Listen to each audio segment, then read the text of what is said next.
What's up, guys? Hope you're having an awesome day. My name is Andrew, but you can call me Andy, and this is J-Rock MD, the show where we talk about all things J-Rock, except this time, we're not at a J-Rock show.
And we are back, guys. Oh my goodness. Last night we saw the All-American Rejects live at the Great Canadian Casino in Toronto, and what an experience that was. So, to set the record straight, and you're probably wondering, hey, this is a J-Rock channel. You're J-Rock MD. I subscribe to this channel for Japanese rock music. I even get a hard time when I delve into J-pop or hip-hop.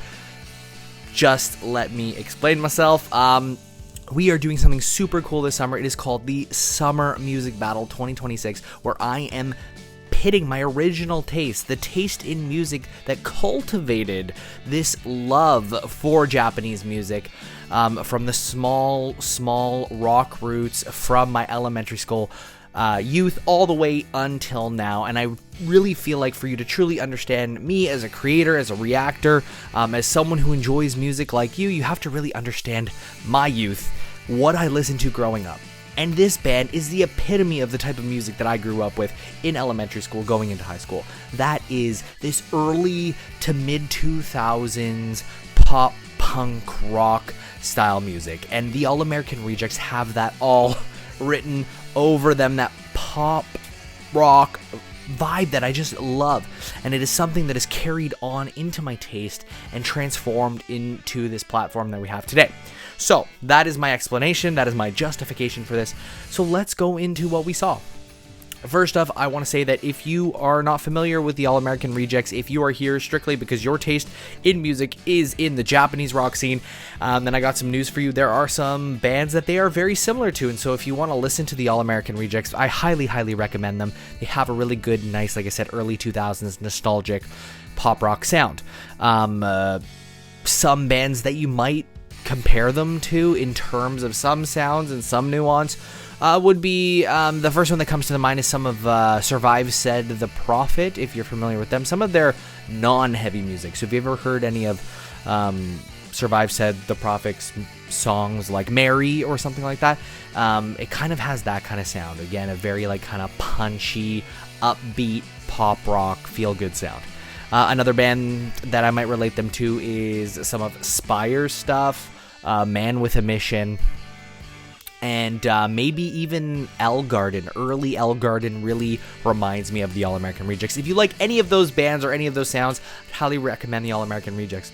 The thing that the All-American Rejects have that not a lot of bands do have is just the amount of just intense hit you in the gut hits that they produce. And that is honestly one of the reasons why I think a lot of people who are in the crowd went to the show, which will lead to a later criticism. But I have to say, first impressions of the show, absolutely amazing. I'm a huge All-American Rejects fan. I love the hits, I love the deep cuts, and I also love their new album, which is a more kind of indie rock vibe. But they got to play a beautiful amount of those hits mixed with their old stuff. The set list was amazing. It was an hour and a half, 15 songs. They powered through it. Amazing crowd interaction. It really reminded me of why these bands make it big, not just in America or in Canada, but overseas as well. The star power that a lot of their music has and that they have as artists still shines true even today.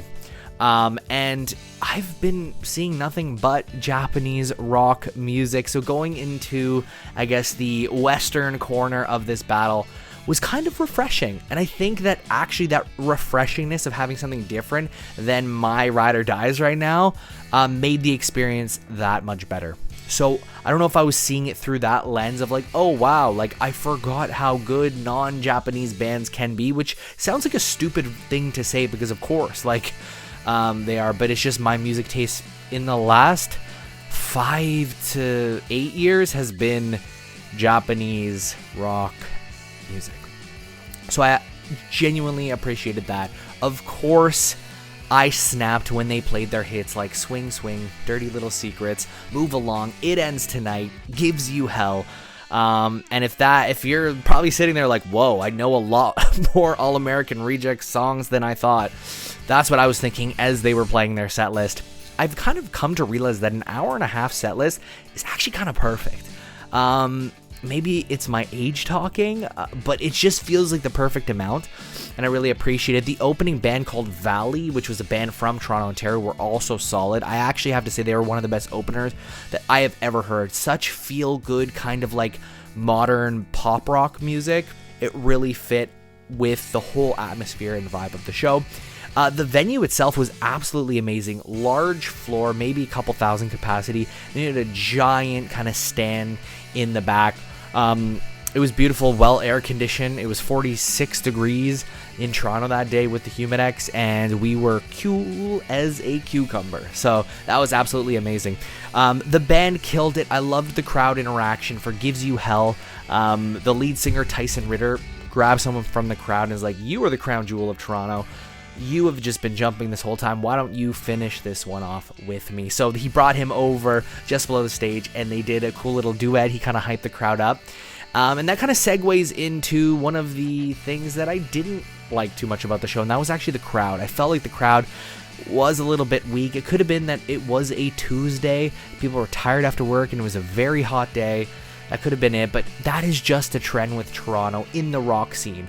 And I noticed that when I actually went to go see Baby Metal not too long ago, was that like I was like, whoa, this is Toronto? Like, man, like this crowd is amazing, because I'm just used to Toronto being such a sleepy crowd, very similar to actually Tokyo. So whenever I go see a show in Tokyo, I find the crowd is just asleep. I've even heard bands make jokes about it, and the same goes true with Toronto. Is it every big city? Let me know what city you are from, and whether you have notoriously great crowds at rock shows or notoriously bad crowds. If they're anything like Mexico City, then that is just a whole different ball game. I loved my time in Mexico City. Seeing shows there, always absolutely amazing. In Toronto, a little, to be desired. So the crowd definitely for me was the detractor. It really took Tyson, the All American Rejects, the whole band to really amp the crowd up. I would say by the last 5 songs, the crowd was on fire. And you definitely notice that with bands that have these super mega hits and then they go and release a brand new album. It's really hard to get people to engage in that. Most of the people probably didn't listen to the new album. I've been playing it on repeat because it's freaking amazing. Artistry to the next level. Lyrics are amazing. I love it. I love everything about it. And I loved everything about this band, this experience. I went with my brother and my partner, and it was just a good time with good people. And yeah, I loved it. So I do think that the West came in strong here. And if you're somehow getting that algorithm juice and getting in here just to hear my thoughts on the All American Reject show, and you are like, of course, who doesn't know them? Thank you for coming. Thank you for watching this far, because yeah, I agree with you. It's been how long since they've come to Toronto? I don't think they make Canada or Toronto a stop relatively awesome, unless it's for like a festival. I know they went to the Calgary Stampede, and they may have done like our version of the When You Were Young festival in Barrie. But other than that, they don't make Canada a stop. They are, as they claim, the All-American Rejects. So kind of makes sense. But it was great to have them. I hope that we didn't scare them away with our low energy. I hope they really got something, and maybe from their perspective, the energy was on fire. So that's what I'm hoping. In terms of comparison to Japanese bands, I do find that there's a little bit more room for error and improvisation and and kind of this goofiness, whereas I think like with a Japanese band, there's this need to be perfect on stage, this need to put on the perfect show, and obviously that is great in of itself. Anytime I go to a Japanese show, I'm blown away that their studio tracks don't even come anywhere near what they can do on stage, and the entertainment value. I feel like there is that level of grandioseness with the Japanese live acts that I've seen, even if it is at a small venue. I just saw Nemophila with the last iteration here of the summer battle, and they were amazing. You would not think that they are this small scale band when they put on that crazy of a show. But not to say that the All-American Rejects don't. They have this epic star power about them.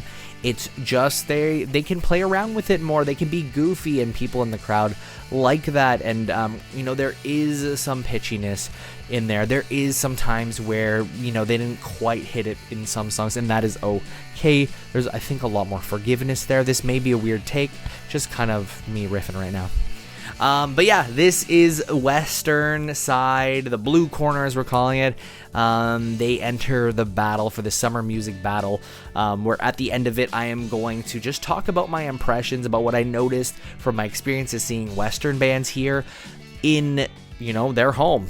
Canadian bands, American bands, pop artists from UK, and then them welcoming these amazing Japanese acts coming over here, doing their shows in Toronto, talking about it from a Canadian context, but also thinking about my experiences seeing Japanese shows over there. So if that is something you're interested in, I know it's super niche, and if you're here again and you've made it this far, I appreciate you. We probably have a lot more in common than you think. I would love you to hit this video with the like button, as well as hit that subscribe button and bell notification for when we drop the next part of this. You'll be the first to find out. And just to give you a sneak peek, it will be a little while, but the first week of August, we are going to be catching Avenged Sevenfold and Good Charlotte at the RBC Amphitheater in Toronto. So we got some metal and punk rock action coming at you, followed by YOASOBI in Hamilton, Ontario, bringing it back to the J-Rock corner, or should I say J-Pop corner. There's a lot more in store for the Summer Music Battle 2026. That is a mouthful, and I am tripping over my words, so let's end it here. Guys, thank you so much. I can't wait to see you in the next one. So until then.